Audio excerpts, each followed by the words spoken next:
L'un des plus grands clichés qui ne perd pas de sa puissance, même quand les années se défilent, est la grande faiblesse légendaire des policiers. C'est quand même fou ça.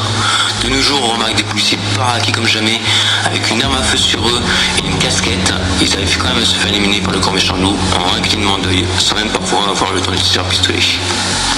Par exemple, dans Vendredi 13 de remake. Bon, je sais, c'est pas le meilleur de Vendredi 13, mais bon.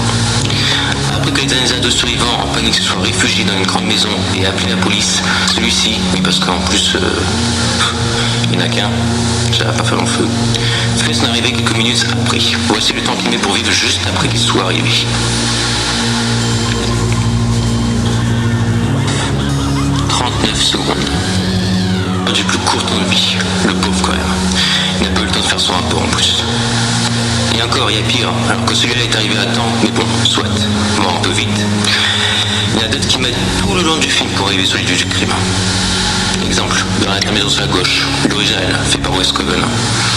Après que les policiers ont découvert la disque pour retrouver des criminels en fuite, et bah au moment où ils se mettent en route et que leur voiture tombe en panne, les tueurs ont le temps de violer et massacrer deux filles pour ensuite se faire massacrer dans la maison des parents de l'une des deux filles. Selon moi, ces clichés servent à prouver que ce n'est pas toujours Monsieur Muscle ou l'homme armé jusqu'aux dents qui peut vaincre la créature ou le psychopathe. Parfois, l'intelligence ou la raison sont les meilleures armes.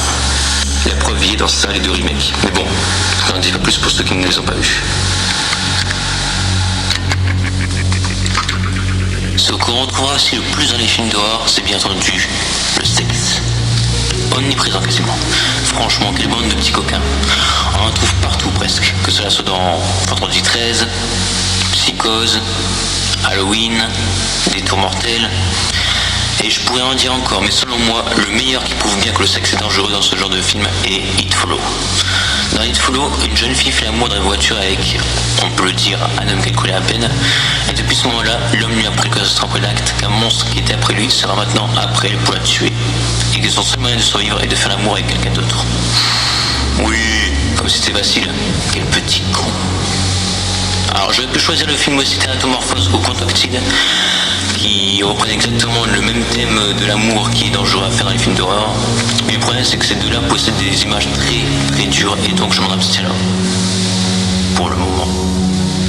Selon moi, ces clichés prouvent qu'il faut déjà, de 1, se protéger de passer l'acte, sûr. Mais aussi, et parfois certaines personnes se plongent dans le sexe comme dans l'alcool, comme une drogue, afin de fuir ou penser à autre chose. La preuve étant que dans les films d'horreur, ce n'est pas toujours une bonne solution. Souvent, c'est d'ailleurs la Vierge qui survit toujours jusqu'à la fin du film.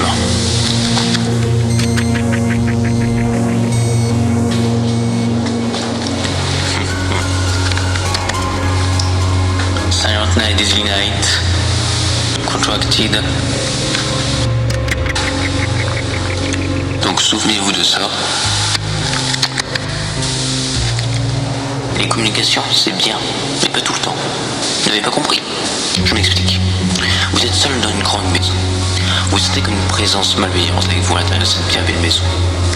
Bien entendu, elle est au milieu de nulle part, dans une forêt ou sur une montagne. Vous décidez d'appeler avec votre téléphone portable. Pleine batterie. Dans une panique, vous avez encore le fixe. La ligne est coupée. Bon, eh bien possédez-vous une radio? Voilà, l'un des problèmes des films d'horreur. Dans 80% des cas, vous n'aurez aucun moyen de communication afin d'appeler à l'aide. En un mot, vous êtes seul. En revanche, quand c'est le tueur qui vous appelle, là, il n'y a aucun souci. Tout fonctionne. Parfait.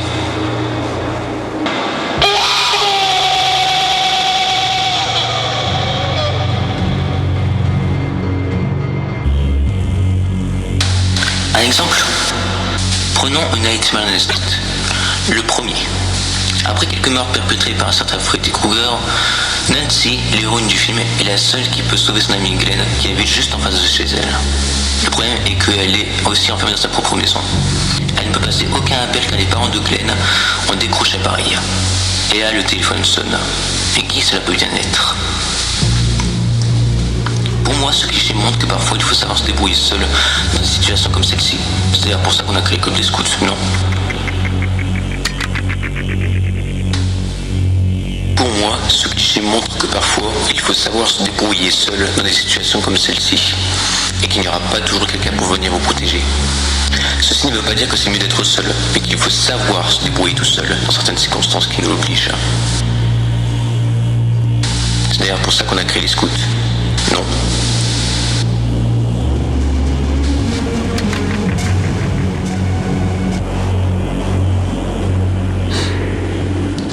Alors, les survivants ont un talent pour parfois réussir à mettre le tueur à terre et se barrer vissant. Vous avez compris ce que n'allait pas? Eh bien c'est simple. Quand l'ennemi est à terre, vous le tapez. Vous le défoncez autant de fois qu'il le faut jusqu'à ce qu'il ressemble à une crêpe qu'à autre chose. Non mais il faut savoir que la plupart ne le défonceraient pas comme il le faut par peur et fuiront donc. Et qu'est-ce qui se passe? Eh bien le tueur ou la tueuse se relève pour de nouveau traquer sa proie. Vous voulez un exemple? En voici. Scream. Il faut savoir peut-être que même si Sidney Prescott arrive à battre le tueur comme il le faut, elle est quand même conne. Plus d'une fois, elle arrive à mettre le tueur à terre sans du coup en profiter pour le tuer. Pareil dans Halloween, la nuit des masques. Laurie Strode est peut-être très intelligente en arrivant à fabriquer une arme avec un cintre. Dès que le tueur est à terre, elle n'en profite pas non plus. Non, la seule qui a vraiment compris, c'est Mary Beth, dans Ratched 2. Là, on est d'accord. Selon moi ici, ce cliché essaie de montrer qu'il peut souvent rester sous ses gardes quoi qu'il arrive. Et que ce n'est pas toujours la violence qui résout tout. Car effectivement, après Scream, il y a eu Scream 2. Halloween 3, 4, et ça, après Halloween, il y a eu Halloween 3 et 4, etc. Et après Hatchet 2, même, il y a eu Hatchet 3 et 4. Donc, ça peut se discuter. Mais bon, comme on le dit dans le film Sinister, dans Halloween, il y a eu des masques. Laurie Strode est peut-être très intelligente en arrivant à fabriquer une arme avec un cintre. Dès que le tueur est à terre, elle ne profite pas pour s'assurer que Michael Myers soit bien mort.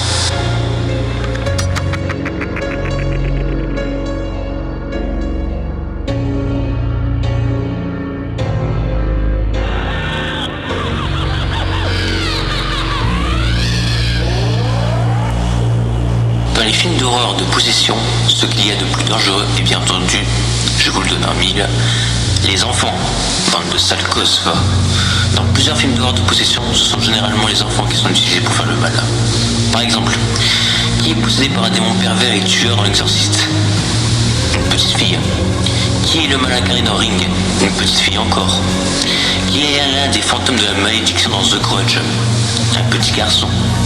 Qui est l'antéchrist dans Rosemary's Baby? Un bébé. Qui est encore une fois l'antéchrist dans la malédiction? Un petit garçon. Qui attire les fantômes pour qu'ils puissent convoiter son corps dans Insidious? Un petit garçon. Et je pourrais en dire encore, mais le film qui prouve bien que les enfants sont un danger public dans ce genre de film est bien entendu Sinister. Dans Sinister, un démon utilise les enfants en prenant leurs âmes afin qu'ils puissent être à sa merci et qu'ils puissent tuer toute la famille en filmant leur meurtre. Donc la prochaine fois, si vous voulez être tranquille, ne faites pas de gosses. Adoptez plutôt un chien ou un chat. Selon moi, ce genre de cliché montre que ce n'est pas l'apparence de quelqu'un qui le représente. C'est-à-dire que s'il est beau et gentil, cela ne veut pas dire qu'il n'a pas de mauvaises intentions. Et qu'il vous protège ses enfants, quoi qu'il arrive.